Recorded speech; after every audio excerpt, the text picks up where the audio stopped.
Sabe, a nossa mente está acostumada a funcionar dentro do tempo. Mas hoje, vamos fazer um exercício diferente. Vamos tentar ir para uma dimensão onde o relógio não manda em nada, para explorar uma ideia central, a de que Jesus Cristo já existia muito antes do tempo começar. Essa é a base, a rocha para se construir um entendimento muito mais profundo da fé. Vamos mergulhar juntos nesse mistério. Olha, essa frase já joga a gente bem no coração do nosso tema. O nascimento em Belém, que a gente tanto celebra, não foi o começo de tudo para ele. Foi, na verdade, a sua entrada na nossa história, na história humana. Antes disso tudo, ele simplesmente já era. Então, para a gente organizar as ideias, nosso caminho vai ser este aqui. A gente começa com essa noção de eternidade, depois vamos decifrar o texto principal de João, explorar o papel do Filho na criação, entender o debate histórico que firmou essa doutrina e, no final, a gente vê por que tudo isso é tão importante. Vamos lá. Nossa primeira parada aqui nos convida a fazer algo que não é nada fácil. Pensar fora da caixinha do tempo e do espaço que a gente conhece. É um desafio e tanto, né?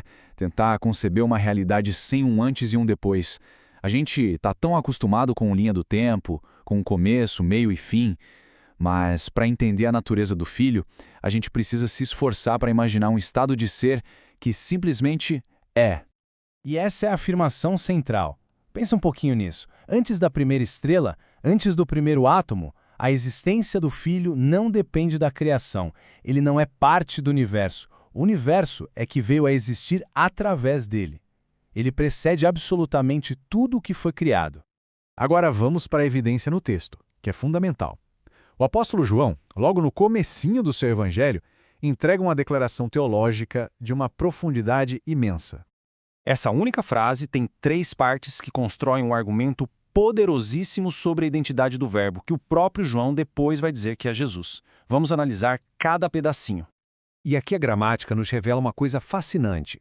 João não diz, no princípio o verbo passou a ser. Ele usa a palavra grega em, que indica uma existência que já estava rolando, contínua. Ou seja, quando o princípio que a gente conhece começou, o verbo já estava lá, existindo plenamente. O princípio não marcou o início dele, mas sim o início da nossa criação. A segunda parte, o verbo estava com Deus. Usa a preposição prós. Isso não significa só estar perto. A ideia é de uma comunhão íntima, uma relação pessoal, cara a cara. Então existe uma distinção. O filho não é o pai, mas está em uma relação eterna e perfeita com ele.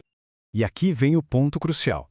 Depois de estabelecer a pré-existência e a distinção, João afirma a unidade de natureza. O Verbo era Deus. Ele não diz que era um Deus ou um ser divino menor. Ele afirma que o Verbo compartilha da mesmíssima essência de Deus. Mas como essa identidade eterna se manifesta? A próxima prova da divindade do Filho está na sua obra como o agente da criação. João continua sua lógica de uma forma impecável. Se o Verbo é eterno e divino, qual a relação dele com o universo criado? A resposta é que ele é o arquiteto. Tudo que existe, da menor partícula à maior galáxia, foi feito através dele. Essa pergunta leva a gente para uma conclusão lógica que é inevitável. Se a totalidade da criação veio à existência por meio dele, por definição, ele não pode ser parte dessa criação. E aqui está a distinção fundamental. Existe uma linha que não pode ser cruzada entre aquele que cria e aquilo que é criado. E o Filho está do lado do Criador. A teologia chama isso de aceidade, que vem do latim ace e significa de si mesmo. As criaturas recebem vida. Deus é a vida. O Filho possui a vida em si mesmo, e é por isso que ele pode ser a fonte de toda a vida no universo. Uma verdade tão fundamental assim não passou sem ser desafiada, claro. A história da igreja primitiva foi marcada por um debate crucial sobre essa mesma questão. Ario propôs que houve um tempo em que o Filho não era. Ele via o Filho como a primeira e mais elevada de todas as criaturas de Deus, mas ainda assim uma criatura. Essa ideia abalou a igreja e forçou uma resposta bem clara.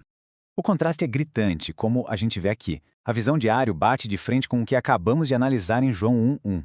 A heresia dizia, houve um tempo em que ele não era, enquanto a Escritura afirma categoricamente, no princípio, era o Verbo. Aquele pequeno N grego que vimos antes destrói completamente essa ideia. E as implicações disso são enormes. Se Jesus é um ser criado, não importa o quão exaltado, adorá-lo seria idolatria. que é adorar a criatura em vez do Criador. A própria natureza da adoração cristã dependia da resolução desse debate.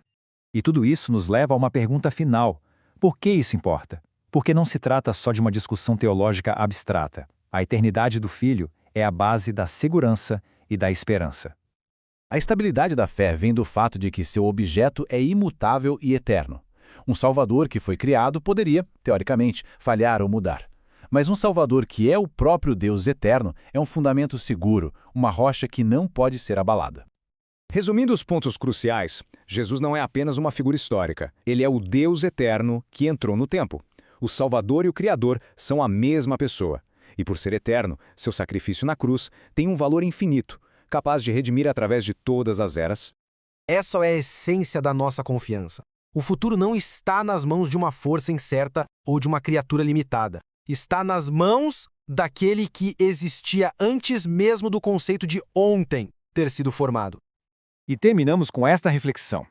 Se o soberano do universo é também o Criador e Salvador imutável, como isso não transformaria a perspectiva sobre os desafios, as incertezas e as alegrias do presente? É uma verdade que convida não apenas a um entendimento, mas à adoração e a uma confiança inabalável.